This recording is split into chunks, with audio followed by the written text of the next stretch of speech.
ನೀವು ರುಚಿ ನೋಡಿದರೆ ಉಂಟಲ್ಲ, ನೀವು ಮತ್ತೆ ಮತ್ತೆ ಮಾಡಿ ತಿಂತೀರಿ, ಅಷ್ಟು ರುಚಿಯಾಗಿರ್ತದೆ ಅಳಸಂಡೆ ಎಲೆಯ ಚಟ್ನಿ. ಹಾಯ್, ಎಲ್ಲರಿಗೂ ನಮಸ್ತೆ.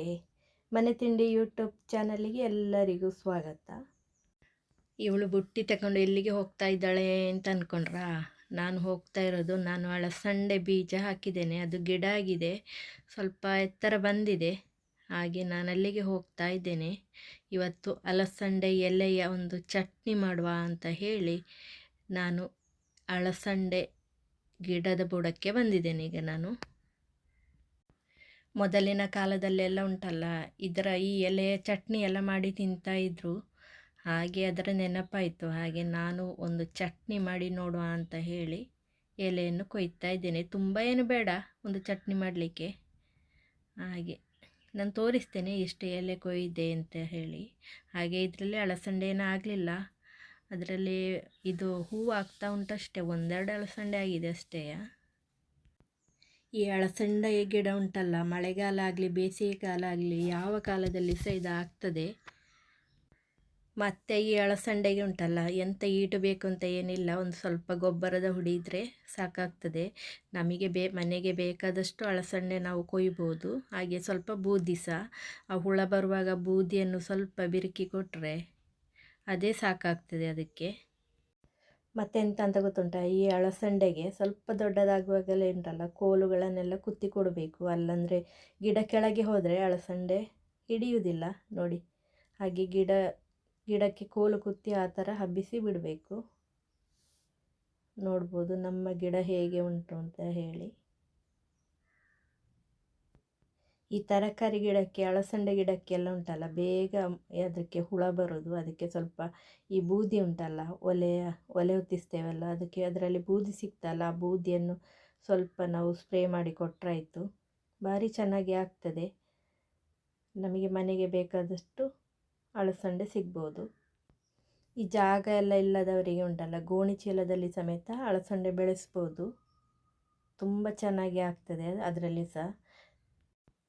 ಹಾಗೆ ಅಲಸಂಡೆ ಬೀಜದ ಎಲೆ ಉಂಟಲ್ಲ, ಭಾರಿ ಒಳ್ಳೆಯದು ಆರೋಗ್ಯಕ್ಕೆ ಅಂತ ಹೇಳ್ತಾರೆ.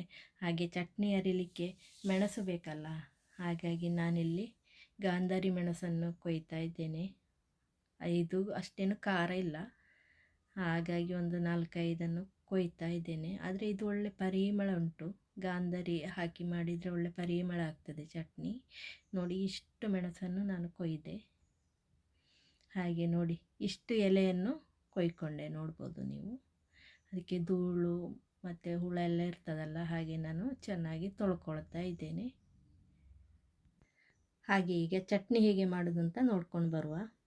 ನೋಡಿ, ಒಂದು ಬಾಣಲೆಯನ್ನು ತಗೊಂಡೆ, ಬಾಣಲೆಗೆ ಈ ನಾನು ಕೊಯ್ದು ತಂದ ಎಲೆಯನ್ನು ಹಾಕ್ಕೊಂಡೆ, ಅಳಸಂಡೆ ಎಲೆಯನ್ನು. ಹಾಗೆ ಸ್ವಲ್ಪ ತುಪ್ಪವನ್ನು ಹಾಕಿ ಚೆನ್ನಾಗಿ ಎಲೆಯನ್ನು ಬಾಡಿಸ್ಕೊಳ್ತಾ ಇದ್ದೇನೆ. ಹಸಿ ವಾಸನೆ ಹೋಗುವವರೆಗೂ ಇದನ್ನು ನಾವು ಚೆನ್ನಾಗಿ ಬಾಡಿಸ್ಕೊಳ್ಬೇಕು.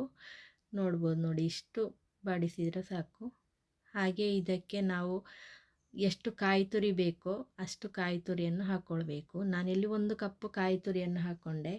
ಹಾಗೆ ನಾನು ಕೊಯ್ದು ತಂದ ಮೆಣಸನ್ನು ಹಾಕ್ಕೊಂಡೆ. ಕಾಯಿ ಮೆಣಸು ಇದ್ದರೆ ಕಾಯಿ ಮೆಣಸು ಹಾಕ್ಕೊಳ್ಬೋದು. ನಾನಿಲ್ಲಿ ಗಾಂಧಾರಿ ಮೆಣಸನ್ನು ಹಾಕ್ಕೊಳ್ತಾ ಇದ್ದೇನೆ. ಗಾಂಧಾರಿ ಮೆಣಸು ಹಾಕಿದರೆ ಇನ್ನೂ ತುಂಬ ಪರಿಮಳ ಆಗ್ತದೆ, ಹಾಗೆ ರುಚಿ ಸಹ ಆಗ್ತದೆ. ಕಾಯಿ ಮೆಣಸು ಆಗ್ತದೆ, ಸಿಗದವರಿಗೆ ಕಾಯಿ ಮೆಣಸು ಹಾಕ್ಕೊಳ್ಳಿ. ಹಾಗೆ ಇದನ್ನು ಚೆನ್ನಾಗಿ ಹುರ್ಕೊಳ್ತಾ ಇದ್ದೇನೆ.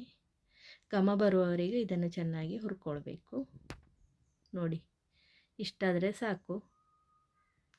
ಕಾಯಿ ಎಲ್ಲ ಕೆಂಪಾಗಿದೆ ನೋಡಿ, ಇಷ್ಟಾದರೆ ಸಾಕು. ನೋಡಿ, ಇದಕ್ಕೆ ಹುಳಿ ಹಾಕ್ಕೊಳ್ಬೇಕು, ಹುಣಸೆ ಹುಳಿ, ರುಚಿಗೆ ತಕ್ಕಷ್ಟು ಉಪ್ಪು. ನಾವೀಗ ಇದನ್ನು ನೈಸಾಗಿ ರುಬ್ಬಿಕೊಳ್ಬೇಕು.